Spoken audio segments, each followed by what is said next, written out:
Eu acredito que o Deus que nós servimos, Ele é atemporal. Ele não se submete ao tempo, ao espaço.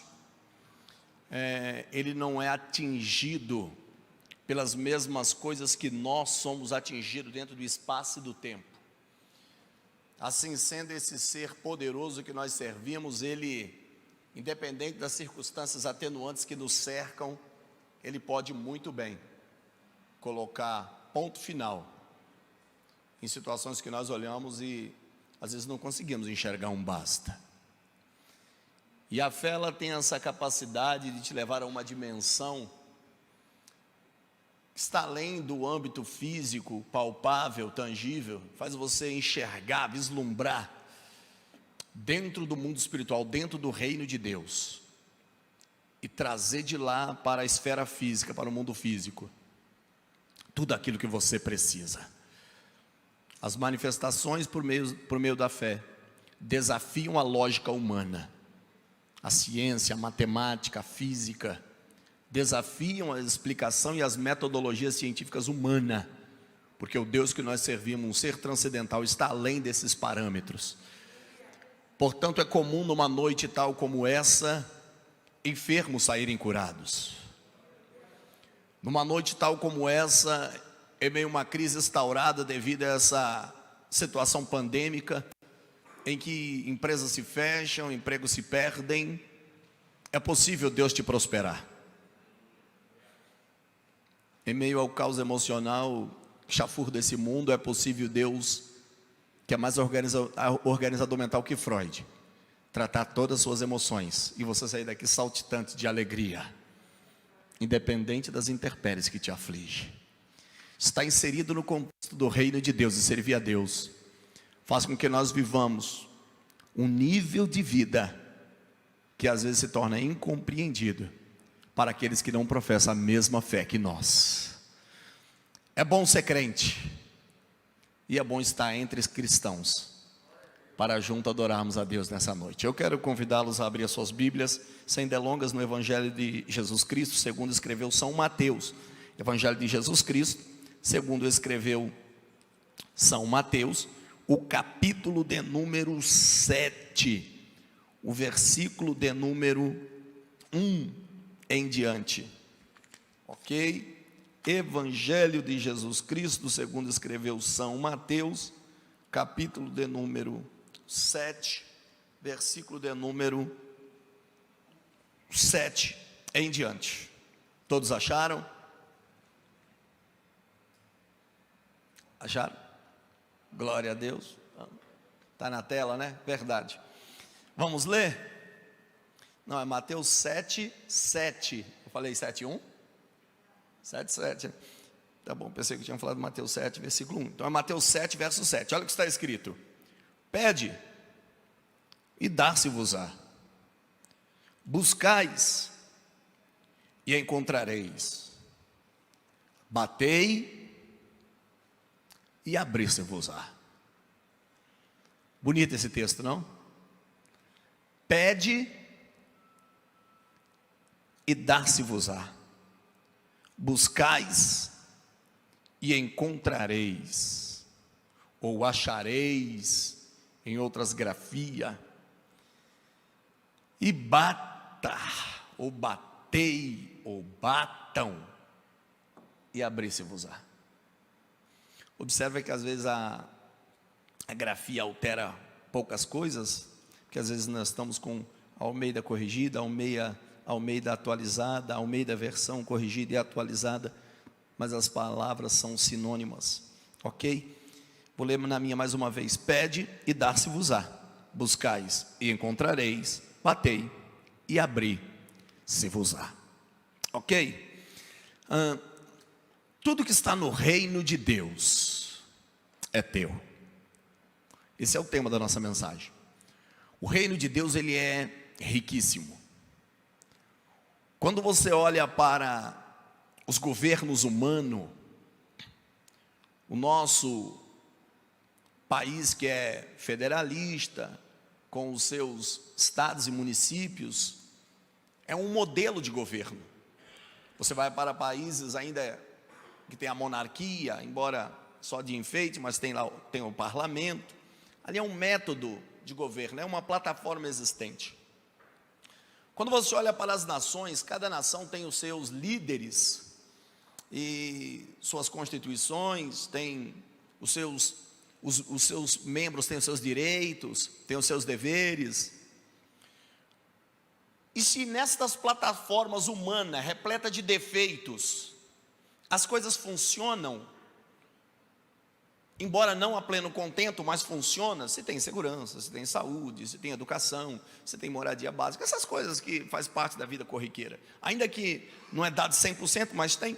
Você imagina agora um governo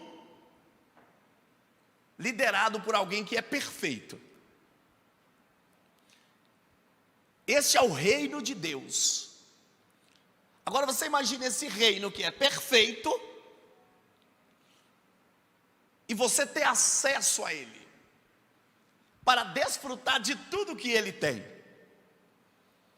Se nos governos humanos, ainda que precário, mas você tem a sua segurança, você tem saúde, você tem moradia, você tem esses direitos, embora também os seus deveres.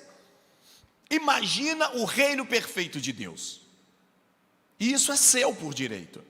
Se você professa a fé em Cristo e reconheceu o que Ele fez no Calvário, confessando-o publicamente como único e suficiente Salvador, isso aqui outorga a você o direito ao reino e até os benefícios que o reino pode te dar.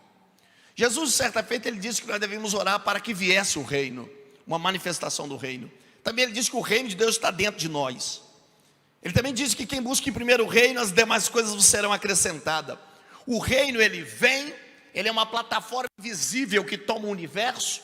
O reino, ao mesmo tempo, ele consegue, a nanotecnologia ficaria doida, consegue ser colocado dentro de você, mas ao mesmo tempo, o reino de Deus é um espaço, é uma posição, é um posicionamento que você se encontra, que você reivindica coisas, e as coisas acontecem na tua história, seja no âmbito espiritual, financeiro, familiar, sentimental, profissional, qualquer área que você queira nominar. O reino de Deus é glorioso. E no texto que nós lemos, nós vemos uma sequência e subsequência de um desenrolar para uma abertura para a entrada e para desfrutarmos das coisas concernentes ao reino de Deus. E o texto começa dizendo: pede, depois diz, busca e desfrute. Pedi e dá-se-vos-á. Buscais e acharei. Batei e abri-se-vos-á. Eu peço e eu recebo. Eu busco e eu acho. Eu bato e as portas se abrem. Então nós temos aqui de uma forma progressiva, petição, a busca e a habilidade de poder desfrutar dessa jornada, dessa caminhada em que você pede e que você busca e que você bate. Eu estou dizendo que o reino de Deus nesta noite, ele está aqui disponível para quem pede, ele está disponível para quem busca, para que você possa desfrutar daquilo que você imagina. Aleluia. Hoje eu quero que você entenda que você vai sair do ponto A, o lugar que você está, no ponto A, no campo das suas teorias, no ponto A, onde você planeja tanta coisa, no ponto A, onde você pensa em tanta coisa, imagina tanta coisa, a curto, médio e longo prazo. E se você aplicar isso daqui, você vai se deslocar do ponto A para o ponto B, que é o lugar da realização, o lugar daquilo que você imaginou no ponto A, você vai desfrutar do ponto B. Aleluia. Deus quer te tirar de um lugar, da situação que você está agora, de como você está vivendo agora, e te levar para um nível melhor, para uma situação maior, para que o nome dele seja glorificado. Você entende isso? Diga glória a Deus. E talvez você diga: pastor, mas como é possível minha vida? O senhor não sabe como que ela está travada. Como que eu vou pedir, buscar e desfrutar? A verdade é que pedir, buscar e desfrutar é consequência das suas ações. Observa que tem uma caminhada aqui dentro do texto: alguém pedindo, alguém buscando e alguém batendo. Você encontra uma pessoa que está em movimento. Você encontra uma pessoa que está em ação. A ação é o ato de sair do lugar, do ponto que se está. A ação é o ato de você romper com a zona de conforto. É onde eu acho que está tudo bem como eu estou. É você romper com a zona do comodismo, com o conformismo. O comodismo é quando eu me assento e para mim esse jeito que eu estou vivendo é o padrão que Deus sonhou, é o padrão que eu mereço, é o padrão que eu posso desfrutar. Mas quando você está em ação, você entende que você tem que romper com a zona do conforto, que você tem que romper com o comodismo e você tem que romper com o conformismo. Porque de tanto lutar por um ideal, às vezes a nossa mente se cansa. A repetição de um processo de fracassos leva às vezes a pessoa a se conformar. Ela luta, fracassa, ela luta, fracassa, ela luta e fracassa. E ela simplesmente, cansada de apanhar da vida, ela se conforma. Um dia eu assisti um filme do Rock Balboa, Sylvester Stallone, lá nos anos 90, né? Quem assistiu Rock Balboa, um dia ele conversando com o filho dele, isso acho que foi no 4º ou no 5º filme, e ele conversando com o filho dele, ele disse: olha, não é o quanto que a vida te bate que importa, mas a quantidade de pancada que você recebe, e você continua de pé, e você continua lutando, é isso aqui que faz a diferença na vida de quem é vencedor. Escute isso aqui, chorar, ficar de mimimi por causa de pancadinha, é coisa para menino. Deus chamou nós para sermos adultos na fé e vivermos e desfrutarmos o melhor que Ele tem para nós nessa terra. Se você acredita nisso, essa noite foi reservada especialmente para você. Quem pode dar glória, dá glória. Buscar pedir é desfrutar as consequências da ação. Não ouse orar pedindo um emprego se você não tem coragem de sair de casa para espalhar um currículo. Não ouse pedir a Deus prosperidade se você não consegue vir ao altar, cultuar a Ele com os seus bens, com os seus dízimos, as suas ofertas, o que é demonstração de fé. Porque fé sem prática é só teoria. O homem não sai do ponto A para o ponto B, do lugar das imaginações para o lugar das realizações, por causa das teorias. Na teoria você sabe tudo, mas na prática você não vive nada. Agora, o que faz você sair da teoria para a prática é o campo da ação. Então não adianta você pedir vida financeira estável, porta de emprego, estabilidade na sua empresa, se você não é capaz de vir ao altar cultuar a Deus com os seus bens. Porque você está dizendo: eu quero, porém não confio. Eu quero ter posses, porém eu não acredito que Deus cuide de mim. Porque se eu acreditasse que Deus cuidava, eu não tinha problema nenhum em entregar. Quem está entendendo, diga glória. Pastor, eu queria desfrutar dessas coisas do reino de Deus que pertence a mim, porque eu não desfruto. A maioria das coisas que você não tem é porque você nunca pediu, ou porque você se dirigiu à pessoa errada enquanto pedia. A maioria das coisas que você não tem é porque você nunca pediu, ou pediu na pessoa errada. A Bíblia diz: pede e dá-se-vos-á. Se eu decidir e alguém pedir, eu tenho que ir na pessoa certa. Existem muitos endereços religiosos sendo dados por aí. Vai-se ao profeta, vai-se à profetisa, vai-se ao centro religioso, vai-se a homens que morreram canonizados como santos e foram canonizados como santos. Vá através de certas preces, mas só existe um endereço para a realização concreta. Jesus disse: eu sou o caminho, eu sou a verdade e eu sou a vida. Ninguém vai ao Pai a não ser por mim. No livro de Timóteo, Jesus disse: só existe um intercessor e um mediador entre Deus e os homens. Esse é Jesus Cristo, homem. Quer um medianeiro? Jesus. Quer um endereço certo? Deus. Quer o caminho para chegar lá? Jesus, Ele é esse caminho. Se você for por Ele, você vai a Cristo, você vai a Deus. Se você vai a Deus, você está indo no endereço certo. Você está indo à pessoa que pode resolver o seu problema. É perda de tempo ir a quem não pode solucionar as minhas causas. É perda de tempo procurar quem não detém poder e autoridade que pode sanar uma situação que eu vivencio. Perda de tempo é gastar energias, é perder saúde psicológica, saúde emocional, é ter perdas materiais. Eu não gasto meu tempo indo a pessoas que não resolvam problemas, porque gastar meu tempo para ir a pessoas que não resolvem problemas é considerar o meu tempo e a minha vida tão inútil quanto essas pessoas que não podem fazer nada. Se você quer alguma coisa, vá no endereço certo. E sabe de uma coisa? Deus é o endereço certo. Eu nunca vi uma igreja que foi aos pés da cruz e Deus não realizou, Deus não resolveu. e Deus não abençoou. Então a maioria das coisas que você não tem é porque você não pediu, ou porque você se dirigiu à pessoa errada. Se a oração ela move a mão de Deus, por que você busca tanto o que você precisa nas pessoas erradas?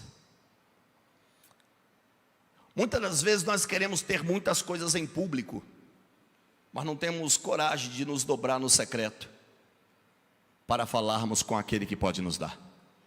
Tudo que você quiser desfrutar no mundo público, dobre o joelho no secreto e adquira. 1 Tessalonicenses 5,17 diz: orai sem cessar. Cessa de respirar e você morre. Cessa de orar e você vive uma vida mais ou menos. Ainda que você não goste, apesar de que eu acho impossível alguém amar a Deus e não gostar de falar com Ele. Eu acho estranho alguém gostar de alguém e não querer se relacionar com ele.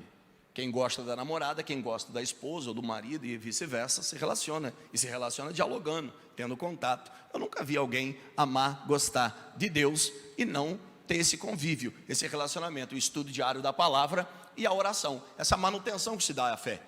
É por isso que isso, ou o que é contrário a isso, é só religião. É só mera religiosidade, e é o que nós encontramos muito por aí. Mas Deus está dizendo: eu estou além da religião e além da religiosidade. Eu quero alguém que vive um nível de comunhão e de intimidade comigo para a minha glória.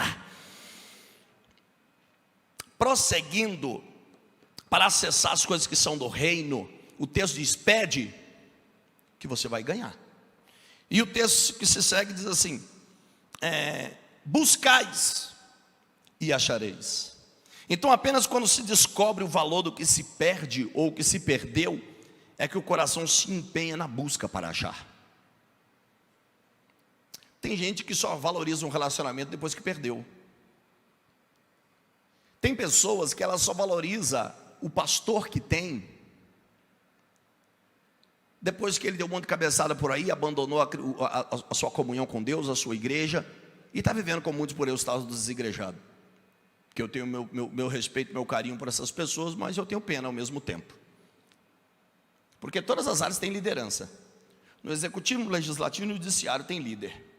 Dentro da família tem líder. Numa empresa tem líder. Aonde você vai tem líder. Qual é o único lugar que não pode ter líder? No segmento em que eu professo minha fé em Cristo. Se até Jesus, quando viveu como homem nessa terra, ele obedeceu o princípio de liderança. Ele disse: eu e o Pai somos um. Porém ele disse: eu vim para obedecer o que o meu Pai me mandou. Mas existem alguns por aí que ainda acreditam que podem servir a Deus sem liderança. Isso é problema. Mas enfim, só se valoriza um casamento depois que ele se foi. Uma namorada depois que ele se foi. Uma quantia financeira depois que gastou sem pensar, sem ter uma boa gestão. Um pastor, depois que você desvia e vai para o mundão e sofre lá, come o pão que o cão amassou com o rabo e diz: quando meu líder me confrontou e eu não entendi, agora eu entendo. Por que se fez tão necessário? Então apenas quando se descobre o valor do que se perde ou perdeu, é que o coração se empenha para buscar. Por exemplo, quando se perde a confiança, o respeito ou a credibilidade. Confiança, respeito e credibilidade são coisas que você sempre deve carregar e ter com você. Tanto dentro de você, as pessoas quando olham para você, as pessoas precisam confiar em você. As pessoas precisam ter respeito por você. E você tem que ter crédito diante das pessoas. Da mesma maneira são as pessoas aos seus olhos. Quando as pessoas, você olhar para ela, essa pessoa que anda diante de você, você tem que confiar nela. Você precisa, diante dessa pessoa, essa pessoa precisa ter o seu respeito. E essa pessoa precisa ter crédito com você. Quando perde isso aqui, é complicado. E quando perde isso aqui, só tem um jeito, ou melhor, dois jeitos: tempo e oportunidade. Porque tem pessoas que dizem assim: perdi a confiança, não confio mais, não consigo respeitar mais. Não vai por esse caminho, irmão. Porque isso destrói relacionamentos, isso destrói histórias, isso destrói vidas. Confiança quebrada pode ser restaurada. Respeito quebrado pode ser restaurado. Credibilidade perdida pode ser restaurada. Ainda que exista o processo do tempo. O tempo faz isso. Agora lembre-se, o tempo não consegue curar se você não estiver pronto para dar uma oportunidade. Porque tem pessoas que falham, mas só precisa de uma oportunidade para mostrar que ela deu a volta por cima, que ela mudou e que ela pode ser um novo estilo de vida. Se nós perdermos esse senso de acreditar no nosso próximo, perdeu-se o sentido por que viver. Porque o que ainda nos faz viver é entender que somos seres humanos, temos nossos defeitos e que nós precisamos aprender a confiar, a acreditar e a respeitar sempre o nosso próximo. Quem está entendendo, diga glória. Eu não sei em que área, mas você pode aplicar isso aí dentro da sua vida em nome de Jesus. Apenas quando se descobre o valor do que se perde ou se perdeu, o coração se empenha para buscar. Em relação às almas, nós vemos o quanto que importa para Deus o perdido. Lucas, capítulo de número 15, versículo 3 até o 32, nós vamos encontrar em 3 parábolas, Deus falando o valor de uma alma perdida. Ele contou a parábola da dracma perdida, a parábola do filho pródigo, e ele contou a parábola da ovelha perdida. Em ambas a Bíblia diz que a pessoa saiu para encontrar, saiu para procurar, saiu em busca. E em ambas a expressão final da parábola era: e tendo achado, fez festa, celebrou e houve alegria. Deus está dizendo: você que um dia se perdeu no curso da vida, no seu estilo de servir, de adorar a Deus, Deus busca por você novamente. A Bíblia diz que adoradores verdadeiros o Senhor está à procura. Por que ele diz adorador verdadeiro? Porque existe falso. E por que ele diz que está à procura? João capítulo 4, porque existe muitos que estão perdidos.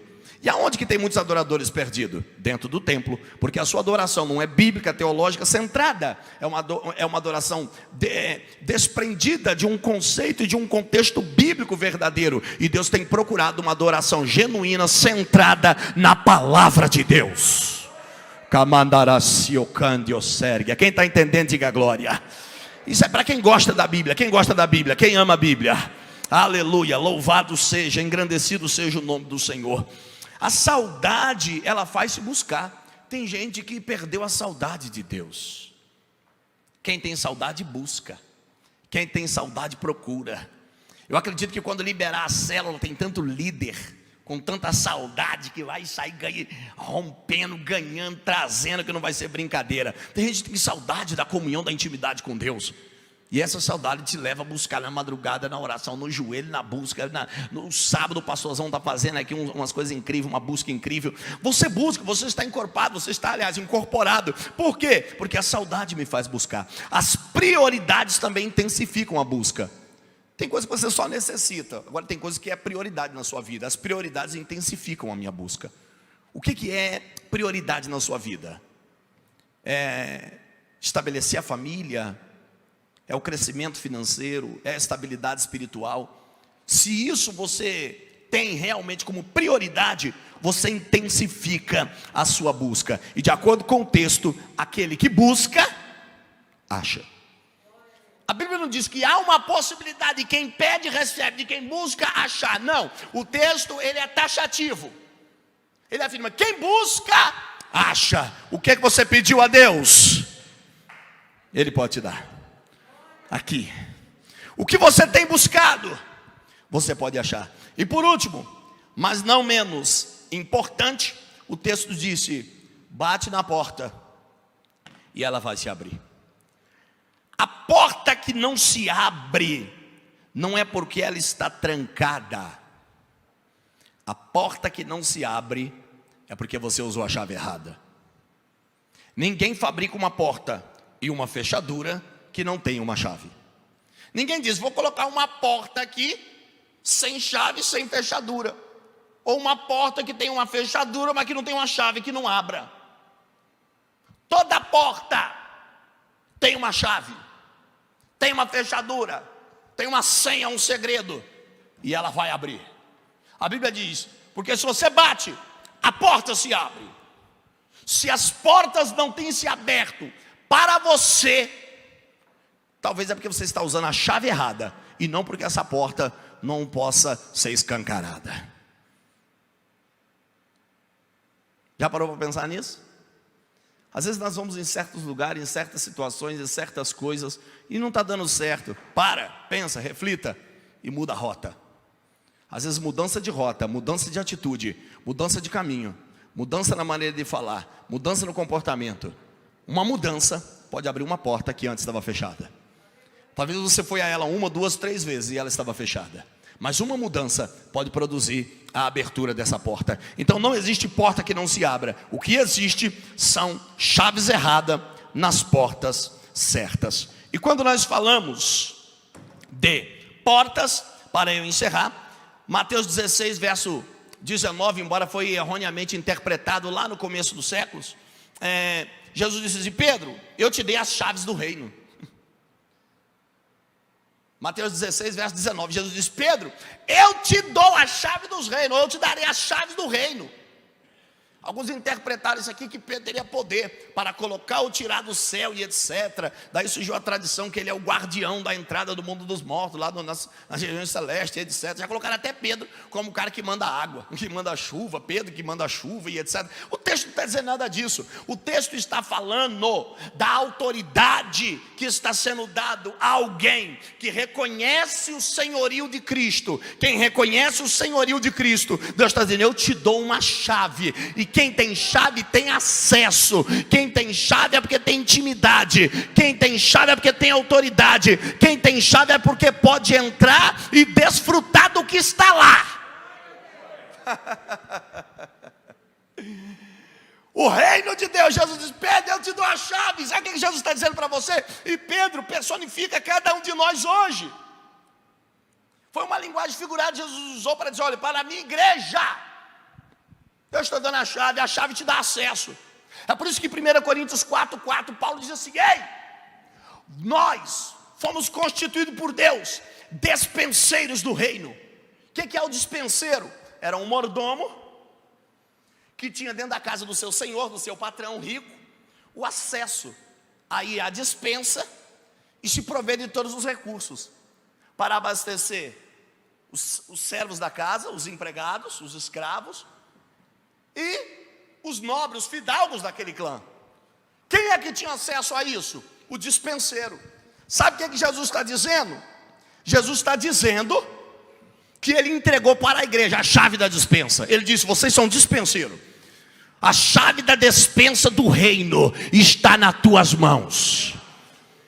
Tem gente desesperada arrancando cabelo da cabeça para tomar posse do que Deus está te dando. E Deus está falando: ei, você só precisa orar, você só precisa buscar, você só precisa ir e abrir a porta, porque nas tuas mãos está a chave e você pode desfrutar de tudo que está dentro dessa dispensa, porque foi reservada por Deus e para você. Aleluia.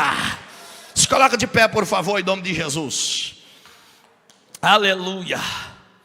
A porta não se abre, não é porque ela está trancada, é porque alguém não está usando a chave certa. No reino, você tem a chave. Se você tem a chave, você tem poder, você tem autoridade. Quem tem a chave tem que ter legitimamente intimidade. Sem intimidade, não tem acesso. Quando nós falamos de chave para a salvação, a chave está conosco. Jesus disse que estou à porta e bato. Apocalipse 3, verso 19 e 20, ele diz: estou à porta e bato. Para a salvação, ele tem a chave, porém ele não abre, ele deixa você abrir. Para a eternidade, a vida pós-morte, você não tem a chave, você não pode vencer. A chave está com ele. Apocalipse 1, 18, 19 e 20, ele diz: tenho a chave da morte e do inferno. E eis que estou vivo pelo século dos séculos. Você não pode burlar a morte, você não pode driblar a morte, mas existe esperança. Ainda que o corpo desça ao pó da terra, se desceu em Cristo, um dia, ao estrugir da última trombeta, no arrebatamento da igreja, aquele que tem o domínio da morte, ele vai dizer ao corpo destruído ao pó da terra: seja refeito. O espírito e a alma que entrou em estado de descanso entrarão nesse corpo refeito, chamado de ressurreto, glorioso, poderoso, e estaremos com ele para todo sempre. Desfrutar do conhecimento do poder que está na chave faz você abrir as portas que estão fechadas hoje diante de você.